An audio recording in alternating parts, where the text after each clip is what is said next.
Assalamualaikum warahmatullahi wabarakatuh.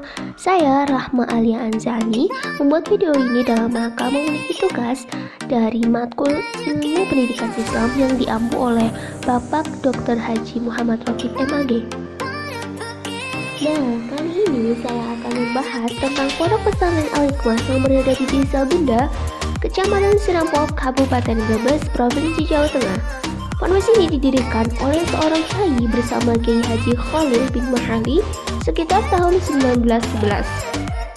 Awalnya adalah karena kegelisahan beliau dari sepinya desa Benda dari ajaran agama. Sepulang dari menuntut ilmu agama di beberapa pesantren yang berada di Pulau Jawa, Kiai Khalil bin Mahali mencoba untuk mengajarkan kepada masyarakat dengan metode yang sangat sederhana, yaitu sistem door to door, dari rumah ke rumah. Selain itu, beliau juga mengajarkan di rumah serta di surau-surau. Pada tahun 1922, keponakan beliau Kiai Haji Suhaimi Abdul Ghani yang baru pulang setelah menuntut ilmu di kota Mekah membantu Kiai Khalil untuk menangani desa Benda. Tentunya agar lebih maju karena kala itu termasuk desa yang terbelakang dari bidang ekonomi, pendidikan, kebudayaan, dan agama. Butuh bertahun-tahun, kedua kiai tersebut mengajarkan Al-Quran dan ilmu agama pada masyarakat. Sekitar tahun 1930 atau setelah 19 tahun berlalu, akhirnya Pondok Pesantren Al-Hikmah mulai membuka pendidikan klasikal, yaitu Madrasah Ibtidaiyah dan Madrasah Ibtidaiyah Tamrul Shibbir. Pada selanjutnya, banyak metode pembelajaran baru yang diterapkan termasuk belajar kitab kuning. Haji Khalil bin Mahali wafat pada tahun 1955 dan beberapa tahun kemudian disusul Kiai Haji Suhaimi. Kepemimpinan pondok pesantren diteruskan oleh Kiai Haji Masruri Abdul Muhni yang merupakan cucu Kiai Khalil dan Kiai Haji Sodik Suhaimi, putra Kiai Mahali. Dua penerus pondok pesantren inilah yang akhirnya membawa Al-Hikmah sangat berkembang seperti saat ini. Dengan santri yang jumlahnya puluhan ribu, hampir semua pendidikan dari TK hingga akademik ada di sini.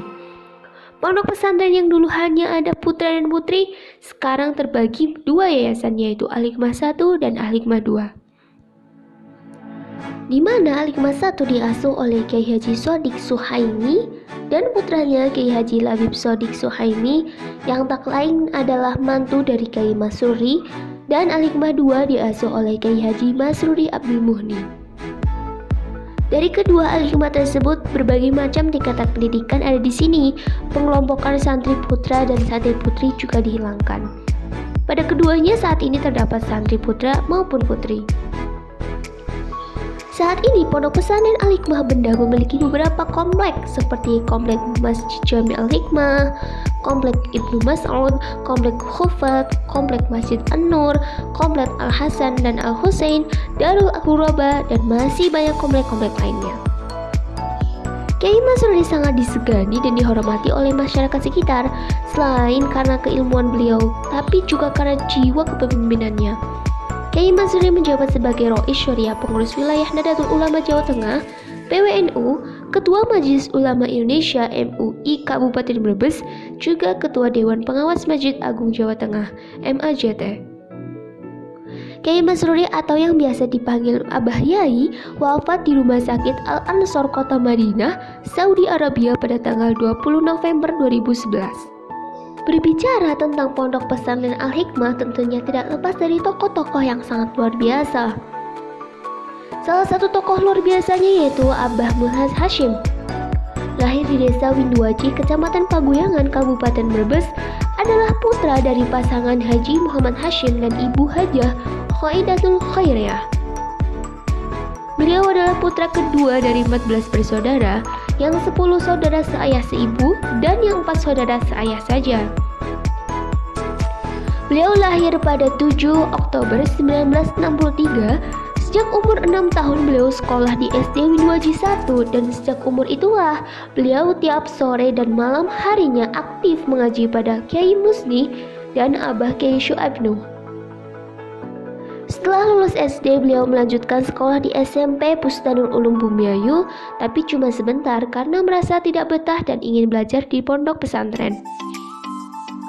Pada tahun 1974, Abah diantar ke Ponpes Syamsul Huda Leler, Rendengan Banyumas, yang sekarang sudah diganti nama yaitu Ponpes At-Taujiah El-Islami, kurang lebih 10 tahun di sana. Dan pada tahun 1984, beliau disuruh gurunya Abah Hisham Zuhdi untuk berangkat menuntut ilmu di Mekah. Awalnya, Abah berangkat ke Mekah untuk mengaji kepada ulama Mekah. Karena pada masa itu banyak santri-santri salaf yang melanjutkan ngaji ke Mekah kepada para ulama di sana.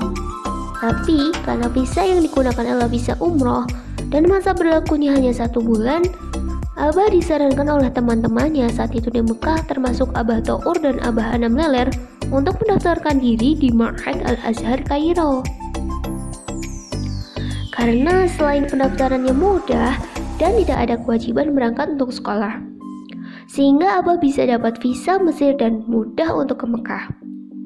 Kemungkinan jenjang pendidikan Abah selama di Mesir 1985 sampai 1987 Ma'had Al-Azhar I'dadi setingkat MTS, 1987 sampai 1989 Ma'had Al-Azhar Thanawi setingkat Aliyah, 1989-1994 S1 jurusan Syariah wal Qanun Al-Azhar Kairo.